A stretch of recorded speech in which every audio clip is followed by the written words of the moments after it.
Good afternoon, everyone. If everyone will introduce themselves in the chat box.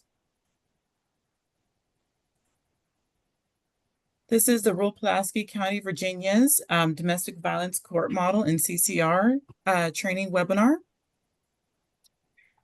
This is a program of the Institute for Coordinated Community Response, where our mission is to work alongside rural communities to improve their collaborative systemic response to domestic violence. This webinar is funded by the DOJ, by a grant by the DOJ. ICCR is more than just webinars. We are national training. We have multiple opportunities besides our monthly webinars. We also have on-demand learning where you can go online to our website. We have multi-course, self-paced courses. We have roll call trainings as well as on-demand trainings. Also, we're having our Cacao Summit Beyond the Bounds in South Padre Island. It's a smaller extension of the big conference on crimes against women. It's in South Padre, September 22nd through 23rd, and there'll be more information about registration to come at the end of this webinar. We also have a resource library where we have recordings, articles, and all kinds of resources at your disposal. Today, the webinar is going to be presented by Honorable Lee Chitwood, Jaime Clemmer, and Shahrazad Hamdah. And I'll turn it over to them.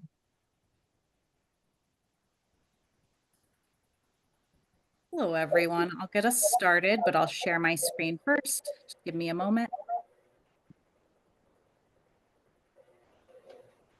Can everyone see that okay? Okay, great. Thank you. Hi, everyone. My name is Hamdah. I am a Senior Program Associate with the Center for Justice Innovation. The Center for Justice Innovation is the National Technical Assistance Provider for the OVW Domestic Violence Mentor Court Program. And I'm joined today by the Honorable Lee Chitwood of Pulaski County Juvenile and Domestic Relations District Court and Jaime Clemmer, Domestic Violence Programs and Services Manager with the Supreme Court of Virginia, Office of the Executive Secretary. And so today, during our time together, we will highlight Pulaski County's domestic violence court model, as well as their coordinated community response team and its role in addressing domestic violence in Pulaski County. And to begin our presentation today, I'll share about us at the center, and then I'll pass it over to Judge Chitwood and Jaime. But I'll start us off with a little bit about us. The Center for Justice Innovation supports courts and communities in addressing domestic violence, sexual assault, stalking, and dating violence in a creative, holistic, and effective manner. We emphasize a strong, coordinated, and multidisciplinary approach, working directly with courts and communities to promote coordination between courts and communities, to advance people-centered practices, and to share best practices for court-based responses. With support from the Office on Violence Against Women, we offer free training and technical assistance.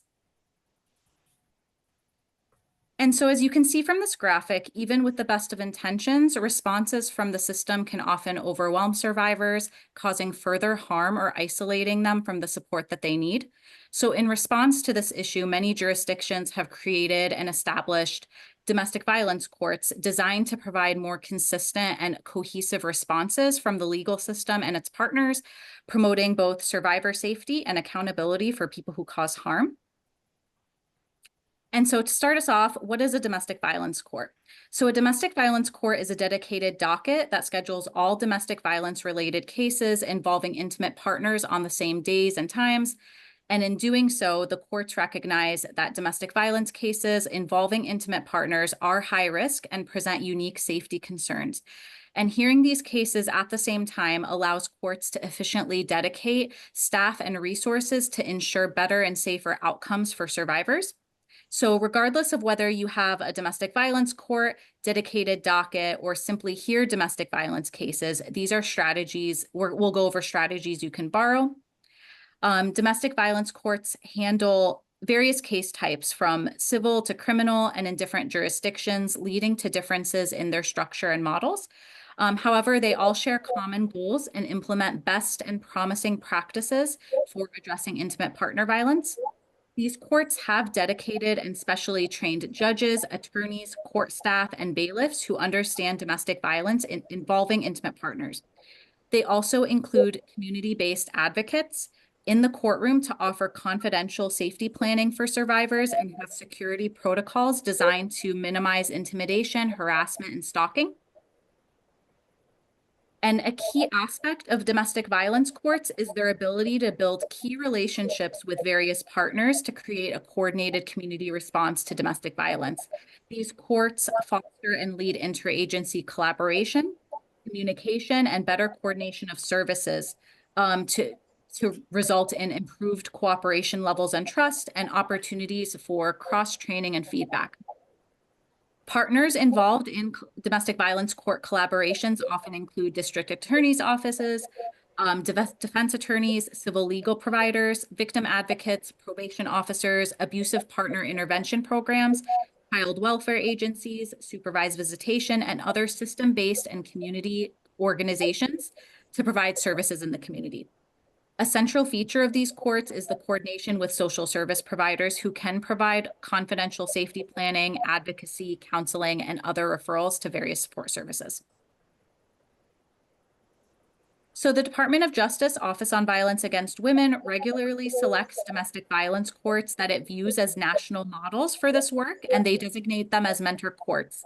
Currently, we have 6 domestic violence mentor courts across the country. So our first is Kootenai County Domestic Violence Court in Idaho, and it's a criminal court model that centralizes the handling of misdemeanor domestic violence cases and coordinates with the civil justice system, serving an urban and rural community. The Tucson City Domestic Violence Court in Arizona is a high-volume criminal misdemeanor court. The Tulsa County Domestic Violence Court in Oklahoma is a criminal court model that handles both misdemeanor and felony domestic violence cases and coordinates with family court.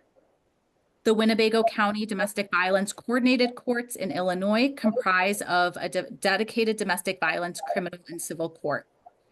And St. Louis County in Missouri, a domestic violence court operates a one family, one judge civil court model for orders of protection with judicial monitoring and contempt dockets. And last but not least, the Pulaski Juvenile and Domestic Relations Court in Pulaski County, Virginia is a civil and criminal domestic violence court in a rural community with one dedicated judge. So we'll hear from Judge Chitwood and Jaime today, and they'll be sharing in depth about their DV court model as well as their coordinated community response collaboration in Pulaski County. So just a little bit more about the mentoring program. It's designed to provide free support to your court partners in creating or enhancing a domestic violence court. There are a variety of ways to receive support and regular opportunities to receive mentoring. And an important resource that we offer at the Center for Justice Innovation, we have a domestic violence court planning toolkit, and it's designed to help communities develop or enhance their domestic violence courts. It provides detailed step-by-step instruction. So please email us if you'd like a copy of this domestic violence court toolkit. And this toolkit provides a framework for court and partner agencies to engage in assessment, planning, and implementation activities in forming a domestic violence court. So if you'd like more information from us on this toolkit, please feel free to reach out and we'll make sure you have our contact information. Okay, so I'll pass it over to Judge Chitwood and Jaime to talk about their domestic violence court and their community. Thank you, Shah. And this just shows where we are located in Virginia. You can go to the next slide if you would, please. So good afternoon. I am Lee Chitwood. I'm a juvenile domestic relations district court judge in Pulaski, Virginia. I've been on the bench now for 26 years, and I want to thank you for allowing us to speak with you this afternoon. Yes, agreed. And my name is Jaime Clemmer, and I am the Domestic Violence Programs and Services Manager at the Office of the Executive Secretary. We essentially function as the administrative offices of the courts here in Virginia. And while I work with domestic violence dockets throughout the state, I've spent the past 10 years working with Judge Chitwood in developing the DV court model that he employs down in Pulaski. Next. Folks, Pulaski County is a small rural county. It's tucked into the southwest corner of Virginia. As you can see, it has a very high poverty rate. And that average yearly income is rather misleading because the vast majority of folks that I deal with in court are indigent. Next, please. Like many places in Appalachia and all across the country, Pulaski was hit very hard by the opioid epidemic. And while we seem to be past that, we have a terrible methamphetamine problem. And unfortunately, I'm beginning to see a lot of fentanyl and more recently beginning to see heroin, which was something I had not seen before. Next, please. Pulaski County is a very rural agricultural county. It was primarily formed by textiles and furniture. It's more industrial now. Volvo is our biggest plant, and it employs about 3,000 folks in the New River Valley. Next, please. This is a snapshot of our court. We meet 5 days a week. I do domestic violence on Wednesday. Juvenile judges in Virginia hear all JDR matters with the exception of divorce. So you can see from this slide, I do just about everything that affects families with the exception of divorce. Next, please, Sean. And because I am the only juvenile judge in Pulaski, we have the one court, the one judge, one family model by default. So that's a good national practice, but we just happen to have it based on the structure of our court system. We are very fortunate to have a well-run public defender's office. We have an excellent adult probation program, New River Community Corrections, and we also have a certified batterers intervention program in a nearby community that we utilize. Next, please. These are 3 dockets I wanted to mention this afternoon. I hear domestic violence cases Wednesday afternoon at 1 p.m. We set a case every 15 minutes, starting at 1 o'clock, going from 1 to 3:30 or 4 every week.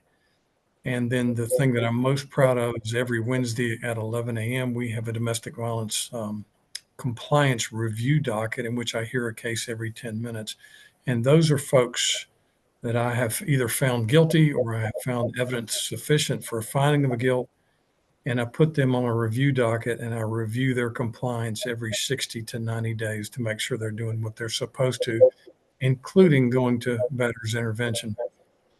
And then I hear preliminary protective orders every day at 1 p.m.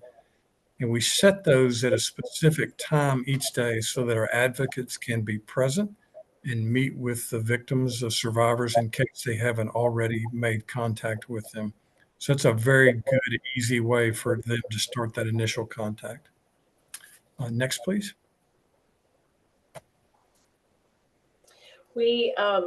As we get into this, we just wanted to share also that we're going to go through some of the things that we do in Pulaski, both with our DV docket model as well as our coordinated community response team. As you have questions, we'd love to take those throughout. So every couple of slides, we'll just pause to take questions. So if you have them, please throw them in the question and answer section, and our moderators will interrupt and we can ask questions as we go so we don't get too far ahead of ourselves. But just to give you a sense, we have been able to mentor and develop relationships with several courts around the country, most recently with the Tulalip tribes and the city of Page in Arizona.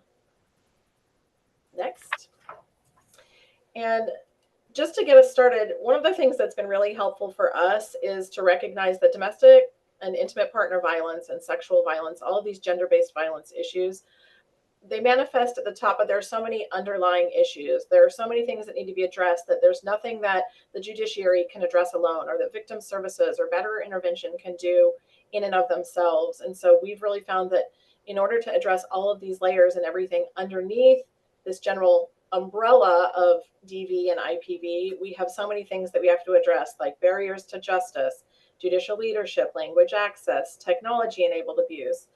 Being in a rural population as we are, the barriers to service around those who live in a rural population, safety planning. There are just so many things that have to be addressed. And so by looking at it from a more holistic way in terms of the docket and a coordinated community response, we can slowly start to tackle some of these issues that people just call IPV or domestic violence. So, Judge?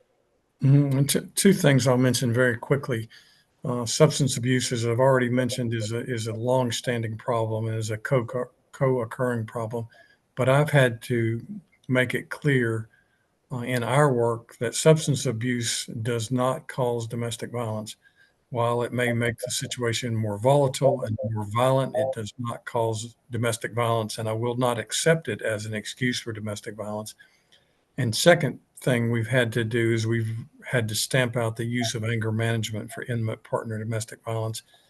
And that simply came down to me putting my foot down and saying that I would not accept it, and don't bring it to me in a plea agreement or ask me to order it, because anger management is inappropriate for intimate partner domestic violence.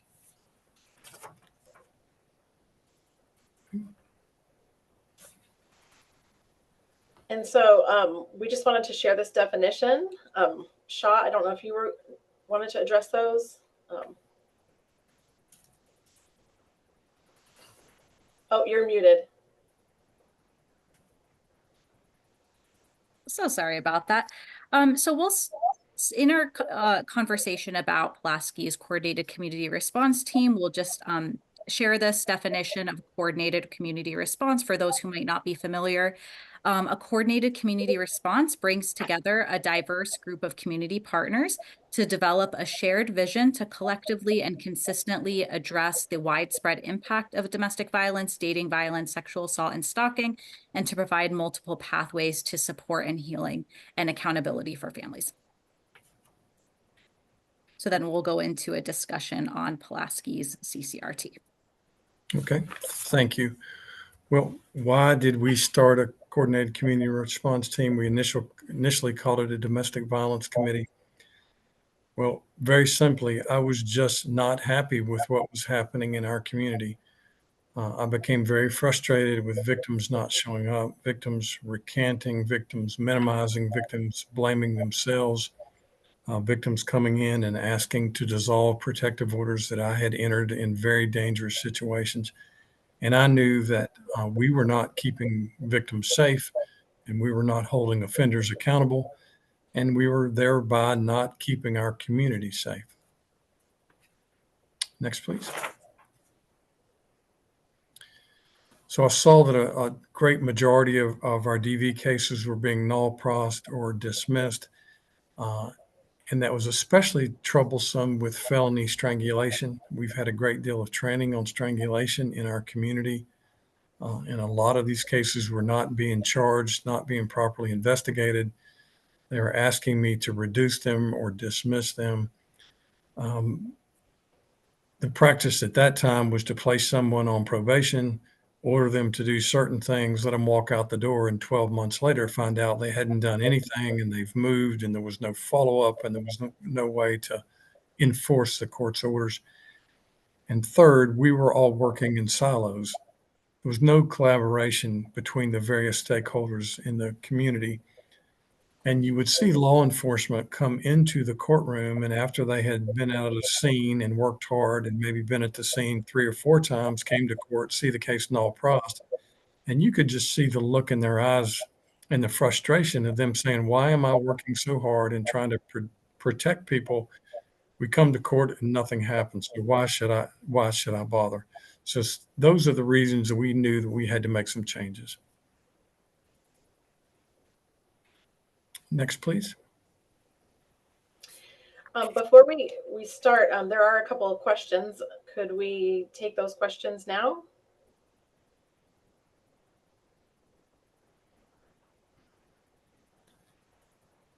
There aren't any questions. Oh, okay. It shows a 2, so sorry, that's on me, my bad. So that being said, what we're going to do throughout the rest of the presentation as we talk and sort of share some of our practices is we want to share with you from the perspective of some of our coordinated community response team stakeholders.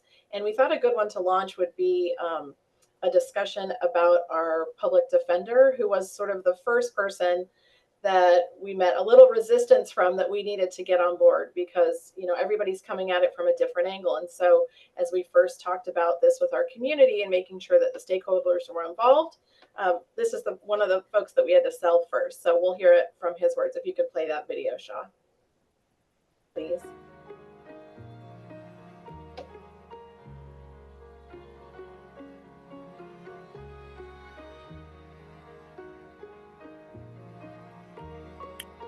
My name is Nathan Roberts. I'm the senior trial attorney with the Public Defender's Office in Pulaski, Virginia. When somebody's initially charged, we are often the first point of contact with the defendants. We talk to them about their options. For some of them, entering onto the docket is one of the options. The big benefit to defendants is that they have something that is giving them an opportunity to affect some sort of change to prevent similar behavior or situations from repeating. In addition, it also works as a harm mitigation tool for them, because it allows them to avoid ultimately a conviction being on their record as well, and all of the consequences that would come along with that. A lot of other first offender programs don't require nearly as much of the defendant, and most other courts aren't nearly as involved in the process. And initially I thought that it was a lot for what felt like to me was very little return. After having done it for a little while, however, my opinion has changed on that, because I can see the impact that it's had on people. This is one of the few aspects where there is a true rehabilitative aspect that the court is looking for. So it's one of the only opportunities I get to work with somebody and say, hey, you're in a bad situation where you've been charged with a crime, but what we're going to do is give you an opportunity to make your life better. It's going to be hard, but at the end of it, hopefully you're going to be in a better spot than you were when you started it. And being able to be in that situation and have people who finish actually being better off than when they started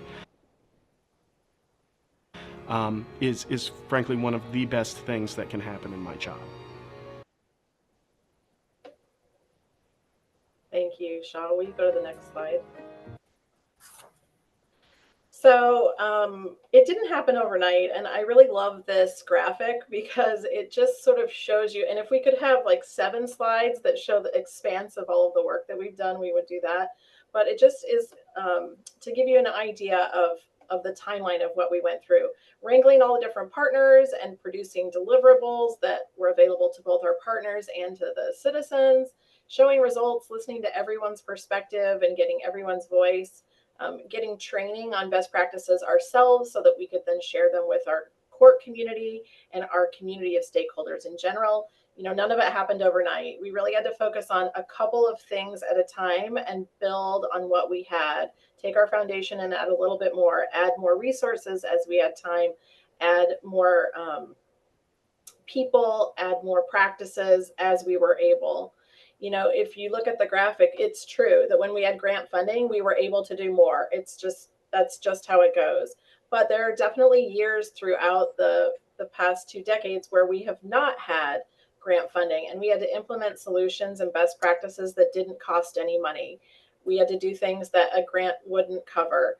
And so we're going to talk about some of those specifically as we move on. But I just want to express that the DV docket implementation and the coordinated community response team implementation really worked hand in hand and continue to this day to work hand in hand to serve that same common purpose. Next. Hey, Jamie, real quick. We did have a question that I believe the judge can address. Someone asked about noting that anger management was inappropriate, and they're asking, is it due to the class not being impactful compared to BIP? So can we expand on that a little bit? Sure. Well, if you accept domestic violence as the intentional use of anger or violence or activity to control another person, then teaching someone to control that anger is counterintuitive. We're not trying to teach people to control their anger. The purpose of better intervention is to make them rethink and to make them examine what they're doing. Your typical anger management class is 8 hours, 4 hours, 6 hours, maybe online.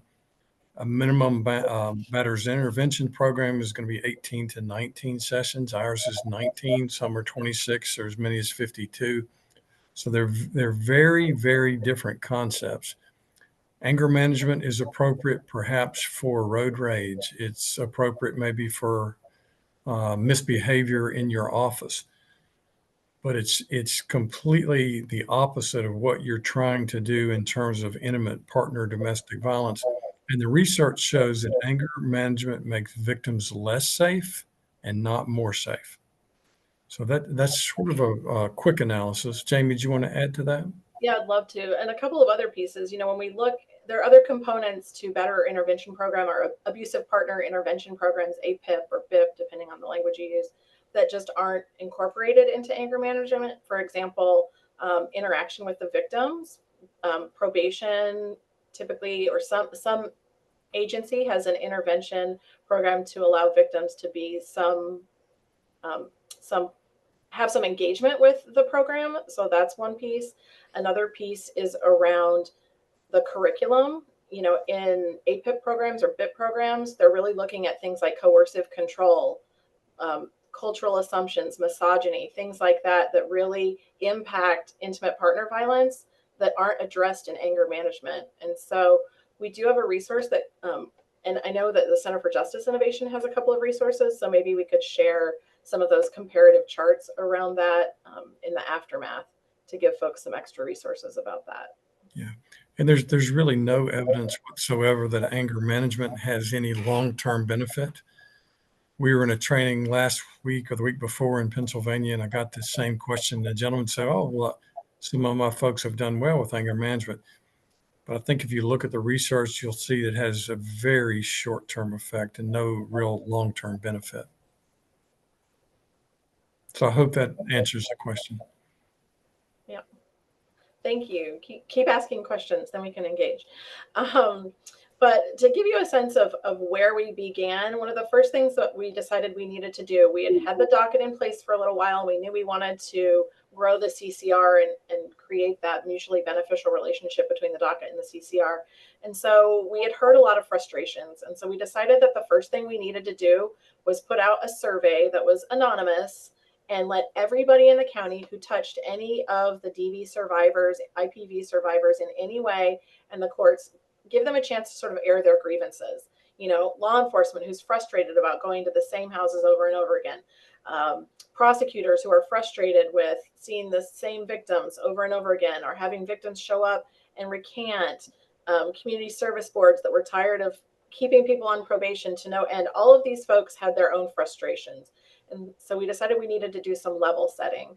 And so we sent out this survey. There were general questions for the entire community that we asked everybody to answer. And then we had very specific questions for each agency. So targeting questions around offender treatment, anybody and everyone who wanted to have input on what was happening around addressing IPV through the judiciary and through the community response was given an opportunity to share their thoughts and frustrations and successes, for that matter, in this survey. And then we all got together around a table and had a very long half-day meeting, which was followed by several other meetings over several years, to discuss the results in a way that allowed everybody to have voice and put everything out on the table, knowing that we couldn't address everything at once, but that we at least needed a chance to air where we felt like we were at as a community.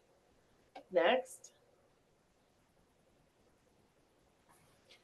So based on those conversations, we decided that we'd be meeting quarterly. So we have quarterly meetings, and Judge Chitwood sets those dates a year in advance. And I think that's a really important component because people's calendars fill up quickly. And also, if they know to rely on those meetings, they won't set trials on that date. They won't set hearings. They won't set other meetings on top of those. So I think getting those published in advance is really helpful to getting people at the table. Sending out the agenda in advance and making sure that the notes get published in the aftermath. It seems obvious, but we have found that we get a lot of engagement around the notes if somebody can't come. So everyone at least knows whatever's happening at that CCR is very transparent. There's nothing that's going to be talked about that if you weren't there that you can't have access to. Another specific around our CCRT that I think has been really fruitful is we dedicate the January meeting of every year to allow everyone to discuss and share their data. For example, we have the forensic nurse examiner share her data around strangulation and how many hospital visits and forensic nurse exams have been done. We encourage the prosecutor's office to say what their caseload looks like and how many dismissals or continuances they've had.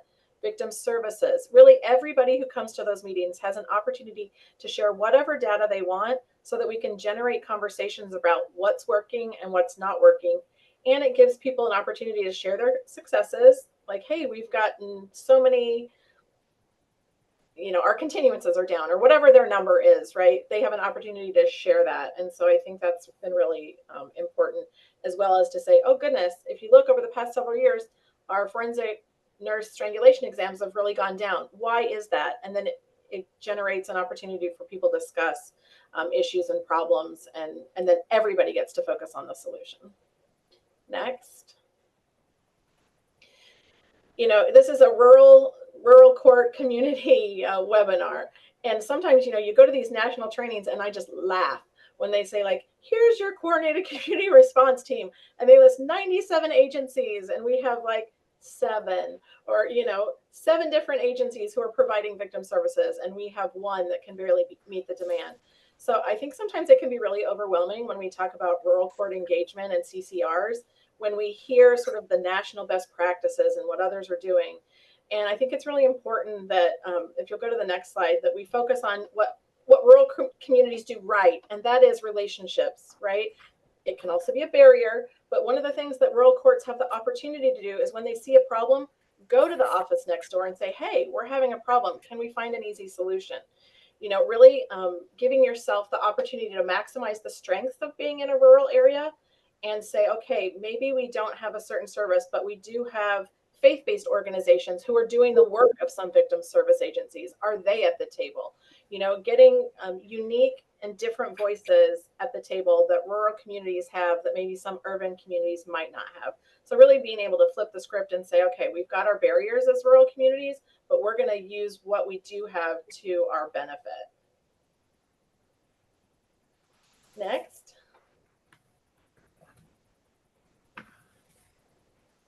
Is this the second video, Jamie? Or yes. Oh, okay. I'm sorry. Yes. So let me set that up. Well, actually, why don't you just play it, Shah, and then we'll talk about it.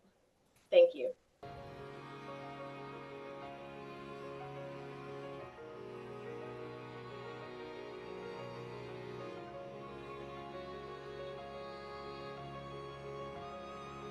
My name is Will Clemens. I'm an assistant Commonwealth attorney here in Pulaski County, and I cover the domestic violence docket.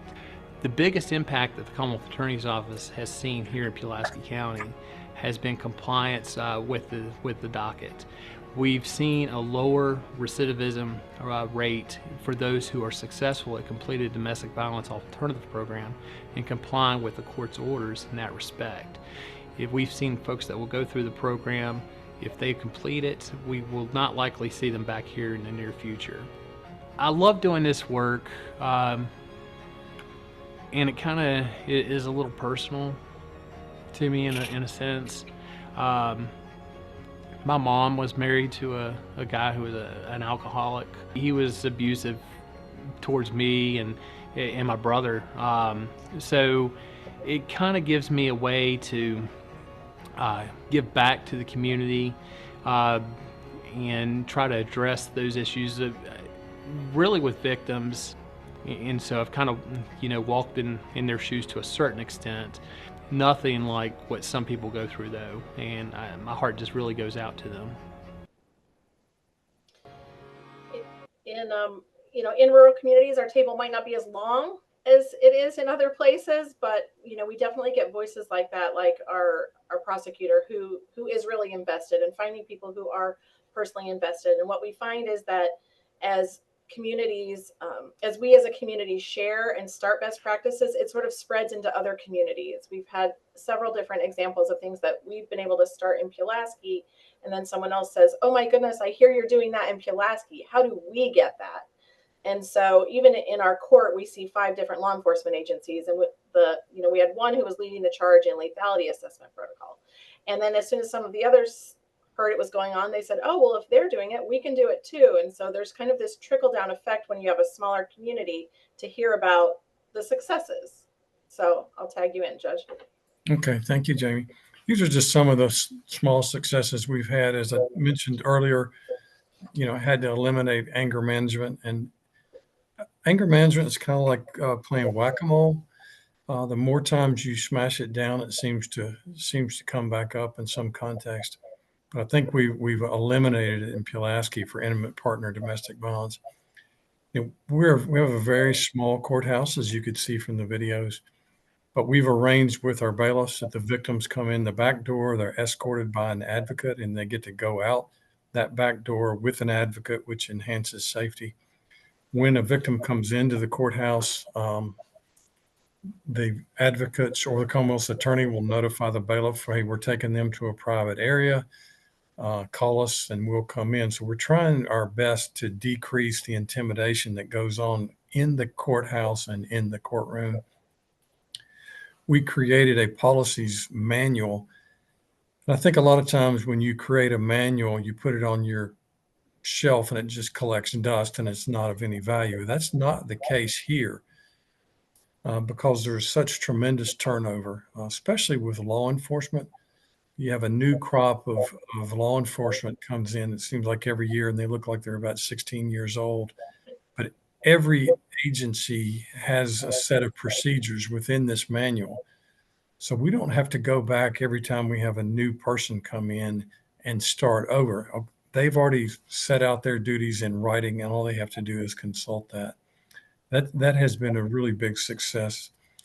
One other thing we did was we created a protective order video. It's about 12 minutes. Jamie's going to talk about that a little bit more, but we are in the process of redoing that. It's been 5 years since we created that. 10 years, excuse me. So it's there have been some changes in the law, and we're getting ready to redo our video. So Shah, next slide, please. Should we Judge, pause? we had a question. Yeah. Sorry, we had a question about whether y'all would be willing to share a copy of your CCR policy manual. Absolutely. Jamie, do you want to? Yep. In fact, we have a slide at the end, and so we'll talk about it, but absolutely, we will be happy to share. And we're happy to share any resources that we have. Yes. So Judge Chitwood mentioned the protective order video. It is 10 years old. If you want to see a skinnier, younger version of me, please go watch the protective order video. But it's 13 minutes, and we created it because we found a lot of people, both litigants across the board, like petitioners and respondents, were confused about the protective order process. And so what we did was create this video where we have local actors, right? It's a rural community. We did not have the funds to hire famous people or professionals. We just did it ourselves because we felt like the information was more valuable than perhaps the presentation.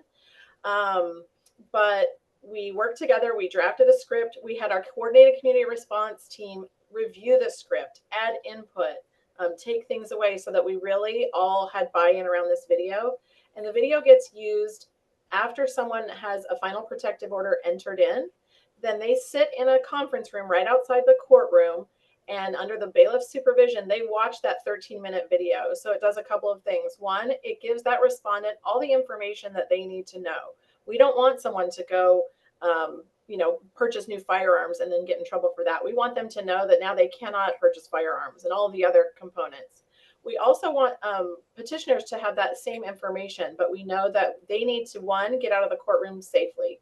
So we can tell them that for the next 13 minutes, the respondent will be occupied under the bailiff's supervision, so you can leave the courthouse and not worry about running into the offender in the parking lot or on the street, because we are rural and the parking lot is right there and everybody knows everybody and everybody parks in the same space.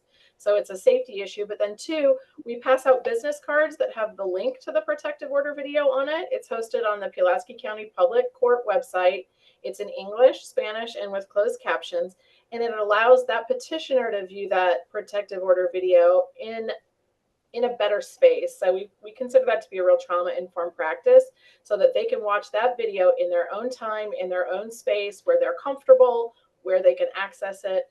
And I will tell you, we do have the link for that. Happy to share it. We've found that it gets used in pre-bench training around the state of Virginia. In other communities, we use it.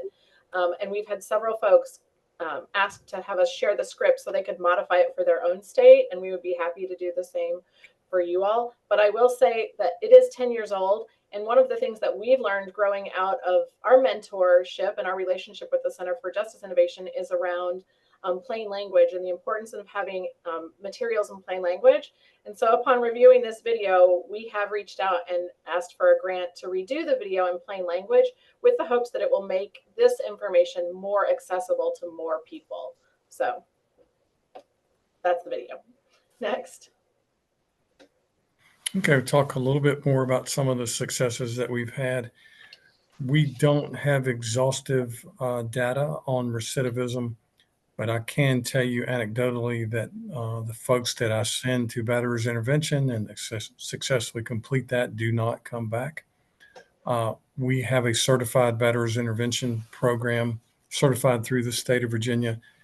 I have very great confidence in that program. I use it not only in the criminal cases, but I order it in custody visitation matters. I order it in protective orders, and I'm very confident that that's an excellent program.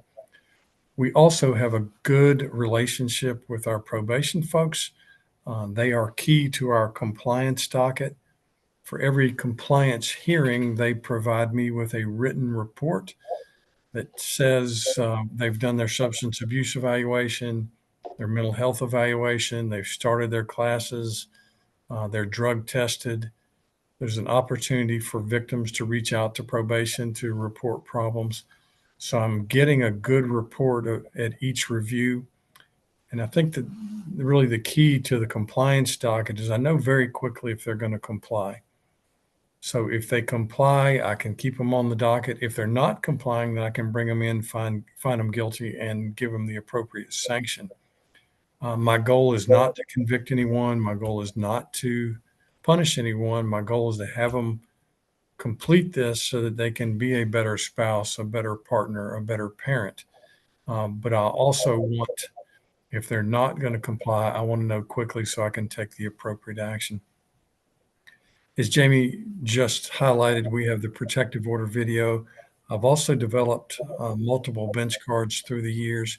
We have a strangulation bench card. We have an animal abuse bench card that are been adopted statewide. I also have a bench card that I use when folks come in asking to dissolve their protective orders. That was a document that has gone from being 1 page with about 10 questions to 4 pages with about 50 questions. So I use that to make sure that if I amend or dissolve a protective order, that the petitioner, the victim, is going to be safe if I do that. So that's a way for me to be more consistent. And if I happen to have a sub-judge, then these bench cards are available and the substitute judges can use them as well. Right. Thank you. Next. So some of our other successes kind of hit on both offender accountability and victim safety. We've really worked hard to develop resources for our stakeholders and for our citizens to make sure that they understand the protective order process. We have a need to find card, and it has any resource that in our location someone might need to access around victim services or if they're in an abusive situation. And so we've developed things around traumatic brain injury. We had our 911 who started offering the service 911 to text, but nobody knew about it. And so we have that great service that would be super helpful for IPV survivors, but nobody knew about it. So we were able to develop a resource around that and share that. So making sure that we move out of just keeping the information for ourselves, but really disseminating it as widely as possible. Also, because we're a rural court, we just can't rely on the internet and posting things on websites. And there's literacy issues. There's access to the internet issues. There's literally access to the courthouse issues. And so we do spend a lot of money on printed resources and developed resources in spite of how much further technologically some other courts are using their reliance for resources. But that has been a really great outcome of the DB docket and the CCR team. Of course, building relationships and networks, making sure that agencies know that if they have a frustration, they can come to the CCR and whoever's involved can address it. Judge Chitwood mentioned the entrances and exits, and that specifically grew out of a conversation we were having at a CCR meeting where the victim said, hey, we have a smaller courthouse and everybody knows everybody, and we keep having issues of witness intimidation. what are we going to do? And the bailiff was able to brainstorm. The judge was able to brainstorm. Everybody was able to offer input. And so when agencies know that they can come to the CCR with a program problem and it will be addressed, maybe it can't be addressed directly, but it can at least be put on the table, they build faith and trust in the network, and it continues to grow the court response and the community response. The accountability Judge Chitwood mentioned around the procedural manual, and then making sure that consistent procedures exist, whether Judge Chitwood's there or a sub-judge or anybody who's coming in to have that experience with probation and victim safety, they can all rely on the same experience, and that manual has helped that. And I do really think that for us, our CCR has grown into a source of pride for our community. And, when we bring mentees into Pulaski and we take them over across the street to eat lunch, and they say, "Who are you all?" And we say, "Do you know that Pulaski County is a mentor court?" They're able to really embrace that and feel really confident about the work that Pulaski is doing to address intimate partner violence. And it's some of the little things that stand out the most. Next. A huge component of our DV docket and our CCRT has been access to training. We learned very quickly that it was important that everyone have level set information around best practices for IPV and DV. We also learned very quickly that we're a small rural community, and these agencies do not have the staff to send people to fancy trainings, and they definitely do not have the money to send people to national trainings, to get national experts to talk and teach us all how to address these problems. And so we said, that's not going to work for us. So we are going to bring national experts to Pulaski, and we have made that a real priority. Sometimes we could afford expensive speakers because we had grants. Sometimes we couldn't, and we reached out to different agencies, and CJI and OVW are really great about providing technical assistance, sometimes at low and no cost. And we've managed to reach out and get those folks to come, because having, somebody speak about it who's a national expert, who travels all the way to our tiny airport, who drives an hour and a half from the airport to come speak to them, we routinely get 120 to 175 people show up to our community trainings, because they know there'll be high quality, they'll be about the most current best practices, and it's something that they won't have access to otherwise. We've even got to the point where we have a lot of executive directors and law enforcement agents, especially like the sheriff or the chief of police, who say, we support these trainings. We know they're going to be good. So it may mean we have to scale back our staff on that day, or close our office for a couple of hours, or find subs from another county, but we are going to make it a priority. And so that has been a huge, huge point of success, as well as access to information, which of course relates to access to justice for our community. Next. And of course, we continue to have challenges like every community. Regardless of everything we do, it is always a struggle to keep a victim participating from beginning to end. Service of process is a constant problem. I ask for personal service on all victims, but if the officer has to post it, or if they come back not found, it's hard to get those folks to court and the cases can't go forward. And of course, we are a small rural community. We do have limited resources.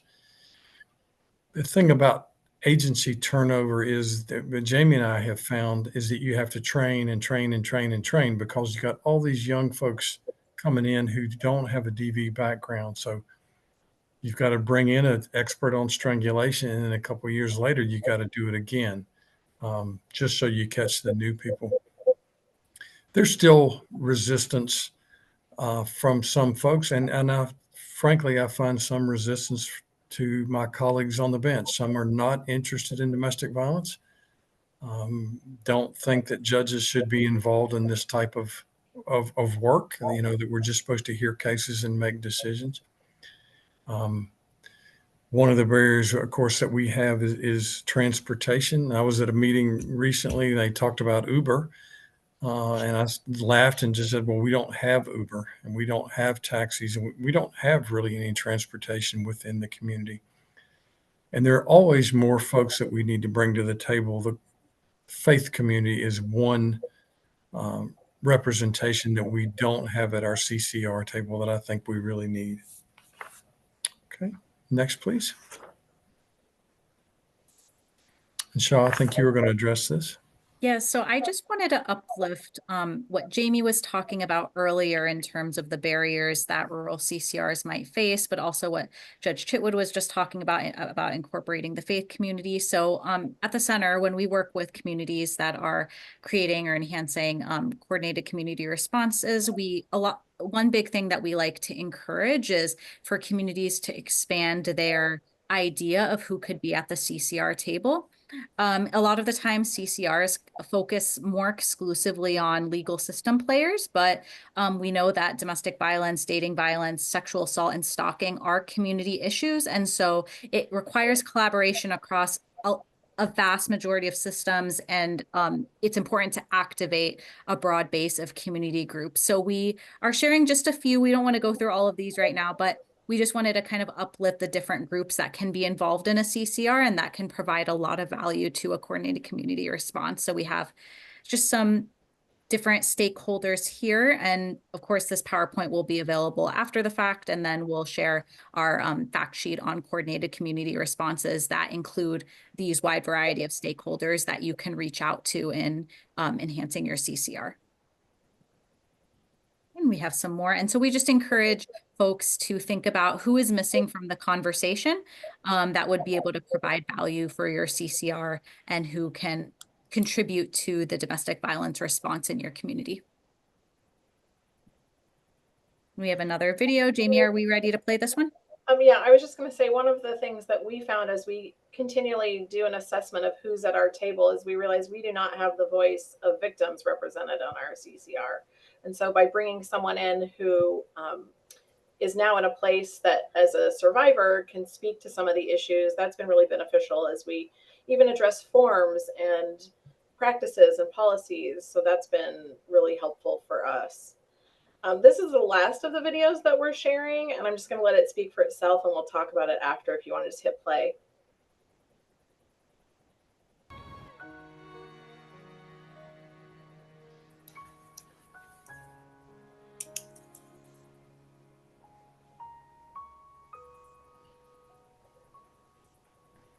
My name is Laura Beth Weaver. I'm the Executive Director of the Women's Resource Center of the New River Valley.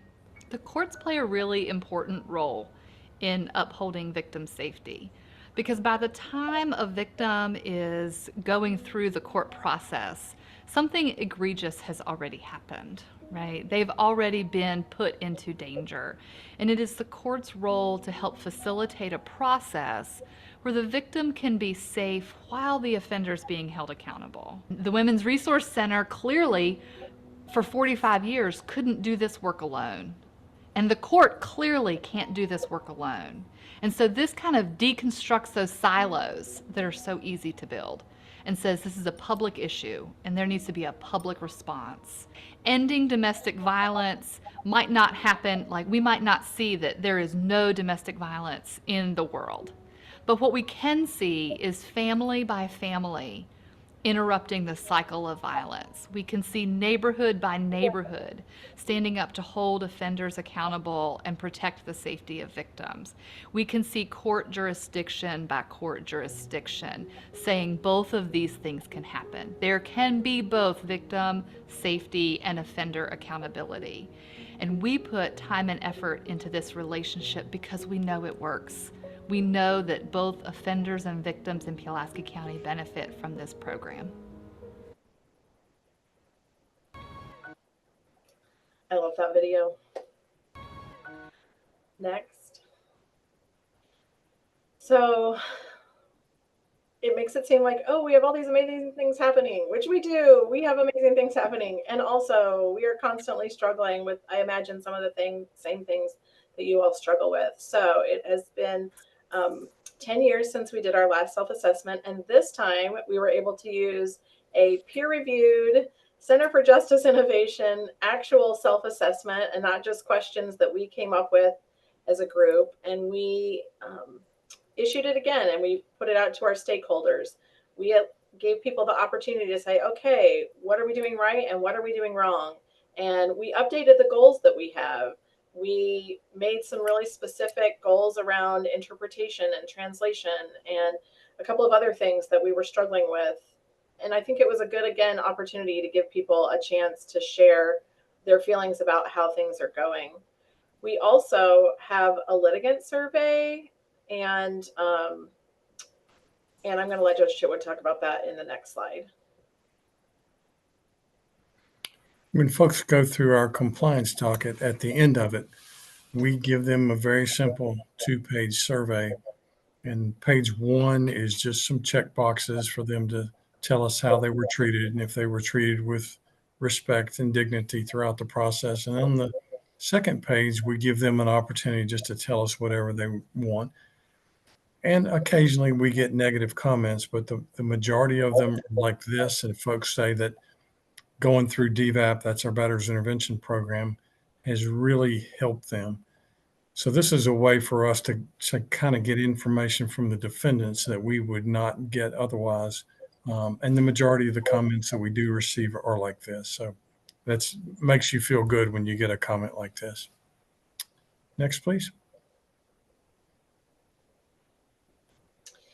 And someone asked earlier about sharing our resource manual. It looks a little bit different than this now, but this is our manual, and we are happy to share it with you. I will say a couple of things, and one of them is that, you know, our goals from this past year's self-assessment look much different than our goals, or our activities look different than our activities from 10 years ago, but our goals are really the same: improving our community, our coordinated community response. And one of the ways that we're able to do that is through the manual. I will also say that this is a living, breathing document. So I'm happy to send, it's also a very large document. So I'm not going to send it to everybody because not everybody needs it. But if you would like a digital copy, our information is in the PowerPoint. Please reach out to me and I'm happy to send you a PDF copy of it. And again, there may be components in it that are somewhat outdated, not very outdated, but, you know, because every agency has the authority over their own documents, sometimes they might change a document and we only update the resource guide, you know, twice a year. And so, but the point I want to illustrate is that nothing in this manual is not open for review. And we all make sure that we're keeping everything up to date and we're doing what we need to make sure that we can share the best, most current information with all of our stakeholders. So I will share it out with you, understanding that caveat. Next. This is a snapshot of our courtroom looking from our Polycom. We've had multiple courts watch our compliance docket virtually. And so we'd love to have you come to Southwest Virginia in person, but if you would ever want to just watch our docket virtually, we can do this by Polycom. And you can just see, this is just a snapshot of where everybody sits in the courtroom when we do our compliance hearing. So if anyone is interested in that, let us know and we'll be happy to have you join us. This is our contact information. If you want to call me or call Jaime or email us about anything, we would be happy to help you with anything in any way that we can.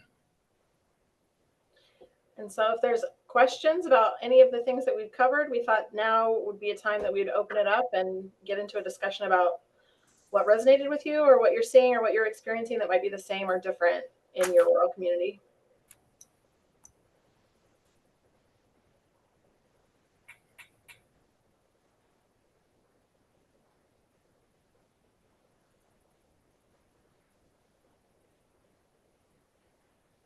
Or we may have just put them to sleep, Jaime, and they don't have Here.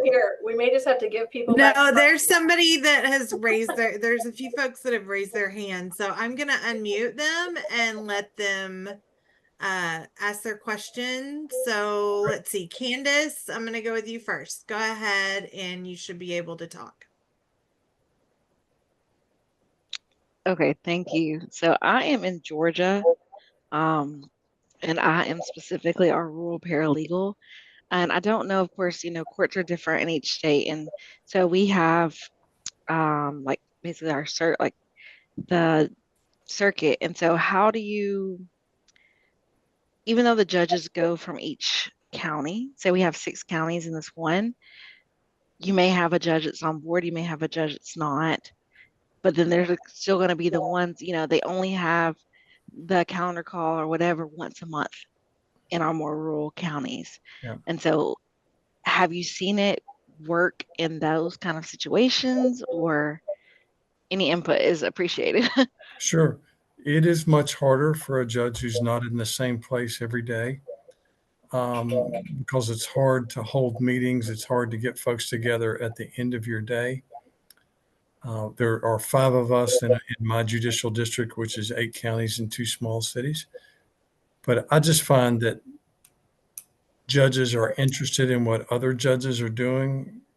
And if they are interested in domestic violence, they will try to implement best practices. But it is a challenge in a place where a judge does not sit routinely. Jamie, anything you want to add to that?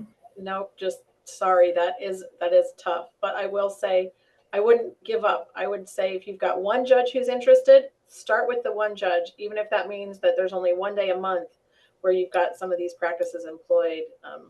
If a judge is open to it, it would be worth pursuing. And don't feel like you can't start a CCRT on your own and get that going and invite the judge then to join. He doesn't have to be the one that starts it. Thank you so much. You're welcome, Candace. Okay, we've got another question from Raven Buckingham. I'm going to allow you to talk now. Can everyone hear me? Okay, there we go. Yes. Mm-hmm. First, thank you all for such a rich presentation. There was so much detail in there. I work in the implementation space in rural Washington State, living in Okanogan County. It's Washington State's second poorest county. We have a relatively uncontrolled domestic violence epidemic here with systemic failures kind of at every level. And one thing I'm particularly interested in is, Judge Chitwood, how did you and your colleagues build the political will to host compliance hearings? Because what we know about the abuser's psychology is like, if there's no follow-up, that protection order that then is by that weapons surrender order that then is not complied with emboldens them. So it might as well have not happened in the first place. And we don't have compliance hearings here. It's one thing that I want to implement, but how did you build that political momentum and the judicial will to do that? It is extra time. Yeah, well, I got good education on it through Center for Justice Innovation and all through National Council of Juvenile Family Court Judges, and I just did it. I just said, we're going to do this. And I met with my clerk, and we carved out the time. And I told folks at our meetings, this is what I'm planning. What's the best way to do it? And we've changed it. We've made it different as I've gone along. But I just said I'm going to do it because I don't like what we're doing now, and we're going to do better. And because I'm the only JDR judge in the building, I can do what I want. I mean, that sounds kind of arrogant. I don't mean to sound arrogant, but I run my docket, and I'm going to run it the way I want to run it. I haven't had any real opposition to it. It's more work for the clerks. It's more work for me a little bit, but it's more work for the clerks and the lawyers. But I know that it's the best thing to do, and it doesn't cost a penny. It just costs effort. So I just literally just put my foot down and said, this is what we're going to do, and we did it. And if I can add to that, I see this also from a statewide perspective. In Virginia, we don't have code section. Like Idaho has really great code section around domestic violence dockets. And we have specialty dockets in Virginia, and domestic violence is not considered a specialty docket. And so it just became a matter of calling it a calendaring docket, and then a review or compliance docket, and just saying that they were going to do it. And we've had other judges throughout the state who've picked up the practice. So I think finding one person who would be willing to do it in spite of maybe some judicial opposition. As long as the code section allows for calendaring or grouping in that way, finding one is a great starting place because we have seen it have ripple effect. And I think your judges will like it once they do it and they see that the improvements. There's always reluctance to change, but once you see something is successful, and how easy is the wrong word, but how quickly you can get something going. And we've adapted it as we've gone along to make it better. So at first I was just reading the reports. Now I require evidence at every hearing so I can ask more questions. So I hope that answers your question, but you just need one person to say, look, I'm going to do this because it's the right thing. Thank you. Yes, ma'am. All right, we had one comment that says, this was great. Thank you to all the presenters. We also have another question that says, what has your experience been with cognitive behavioral therapy approaches like moral recognition therapy versus BIP? Yeah, I don't know the answer to that. We have that therapy. It's primarily used in our foster care cases, but I really cannot answer that. Jamie? I would say I would defer to our state standards and our certification provider, but I do know that it has come up. We have some judges asking about MRT in lieu of BIP, and the answer that that has been communicated to me is that, right now the standards allow for some MRT as a component of BIP, but not in lieu of. And so I can't really speak to more of that other than, yes, it's a component, but not in lieu of. Sorry. Okay. And then the last question is there a way to obtain the manual through the Institute for ICCR from our website? In which we can discuss that later to see if we can get it connected with our website. Yeah, And I'm then, sure. oh, go ahead. Nick, you go ahead, please. Another question says, why does the judge not support the use of anger management? Does it not work? It does not work. It makes victims, that's the simple answer for me. It makes victims less safe. Again, domestic violence is the intentional use of anger to control another person. So why do I want to make that offender more skilled at the use of anger? It's counterintuitive. I'm not trying to get him to control his violent impulses. I'm trying to get him to change his brain so he doesn't think he's entitled to use domestic violence to control another person. So it's two completely different concepts. I want this person to think, I don't have the right to tell this lady how to dress or to work or not work. I don't have the right to control her contraception. I don't have the right to choose her friends. So DV is so much broader than just physical violence. Physical violence is obviously a big part of it, but it's so much larger than that. So anger management is just not an appropriate response. And to the person that asked that a little bit earlier, and you might have missed it because it was sort of early on, but we did say that we would share a resource from CJI, and there's a research article that does a really good comparison of components that BIP programs or APIP programs have that anger management doesn't. And so we'll share those resources out for your review. Okay. There's another question that says, can you highlight how and when defendants are arraigned for compliance hearings and whether counsel is required to appear? Yes. What happens is they come back, their first review is 60 days. I do not make counsel appear. If it's a public defender, they appear, but if it's private counsel or other court-appointed counsel, I don't make them appear. So if the person comes in and they're woefully out of compliance, what I will do is on the spot, I will issue a show cause or charge of contempt. I will serve the defendant. We will arraign the defendant. If you ask for court-appointed counsel, I'll appoint counsel, and then we set it for trial 2 or 3 weeks out. So I'm not going to do anything that harms that defendant in the absence of counsel. I certainly don't make them speak if they don't wish to say anything. I'm very cognizant of their Fifth Amendment privileges. But nonetheless, I can get a real quick turnaround and hopefully get them back going in the right direction. You know, and I might not even go that far. I might simply say, Mr. Smith, I am unhappy with your progress so far on our compliance docket. I'm going to continue this case for 30 days or 2 weeks, and I expect you to be back in compliance when you come back. If you are not, then there's going to be a consequence. So I'm very cognizant of their Fifth Amendment privilege, and I will appoint counsel if I'm actually going to take some action against them, or if I'm contemplating taking some action. Okay. We had an anonymous attendee state that in regards to anger management, totally different need. He needs to work on change when it comes to his own behavior. And then we have another question that says, thanks for that response on the inadequacy of AM versus BIP on your presentation today from Roberts Bowie County. You're welcome. I'm on a nationwide campaign to stamp out anger management for intimate partner domestic violence. All right, I don't see any other questions or hands raised.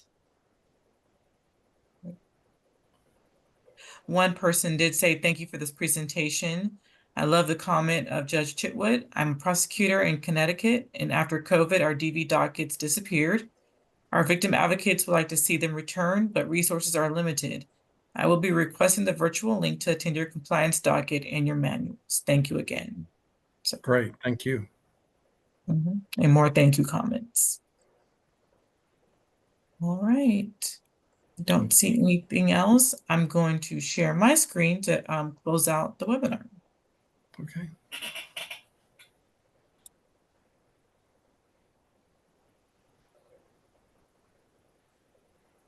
Okay, so thank you so much to our panelists. We appreciate your time, your expertise on this topic, and for presenting to our ICCR audience.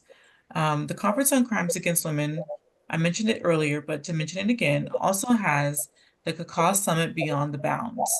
It's September 22nd through the 23rd. It's in South Padre Island, Texas, so it's on the beach. It's a wonderful opportunity. It's a little bit of a smaller conference, but it's geared towards your coastal cities, your rural towns, and your resort communities. And we have topics from aquatic homicide, to human trafficking, to forensic nursing. And it's for law enforcement, advocates, victim advocates, nurses, all parties who are involved in fighting gender-based violence. And there's a QR code for registration, and it's there on the flyer. It's going to be at the Courtyard by Marriott, South Padre Island. Okay. And thank you all again for your expertise and for sharing your time with our audience. If you have any questions, feel free to reach out to me. My name is Demaya Pridgeon. My email address is there, as well as my director, Lacey Hensley. Her email address is there as well. At the close of this webinar, you will get a survey. And if you fill out the survey, you'll get the certificate for your CEUs. So thank you all again, and I truly appreciate your time. Thank you for inviting us. Thank you. We enjoyed it.